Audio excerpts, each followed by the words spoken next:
गंगू भाई, मैं कब तक छुप छुप कर सहाफत करता रहूंगा? मुझे ऐसे वापस लाओ जैसे मुक्तदर हल्के मियां साहब को वापस ला रहे हैं। इसके लिए आपको 4 साल बनवास काटना पड़ेगा। बनवास बंद करो गंगू भाई। आपको पता नहीं है, जिस तरह एक हीरोइन लाइमलाइट के बगैर नहीं ना रह सकती, इस तरह एक जर्नलिस्ट सहाफी भी कैमरे के बगैर नहीं रह सकता। गंगू भाई, ये कौन है जो आपकी पीआर से मुस्तफीद होना चाहता है? आप इन्हें नहीं जानते, ये खुद को स्टार सहाफी समझते हैं। कौन है स्टार सहाफी? अच्छा, आप मुझे नहीं जानते? वाह वाह वाह वाह, फिर तो आपके घर में या टेलीविजन नहीं है या इंटरनेट नहीं है। अगर आप इनको नहीं देखते तो फिर आप कार्टून ही देखते हैं। गंगू भाई, सोशल मीडिया वाली बनो, माइदी चुगी वाली ना बनो।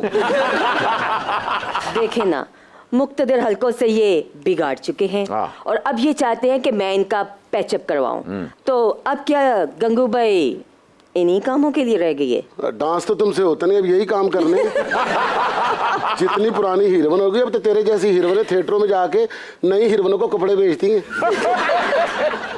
अबे वेबवी के बेटे, डांस मुझसे होता नहीं, आ जाओ जरा मैदान में और कर लो कंपटीशन जंगू बाई के साथ। डांस फ्लोर पे होता है, मैदान में कहाँ होता है?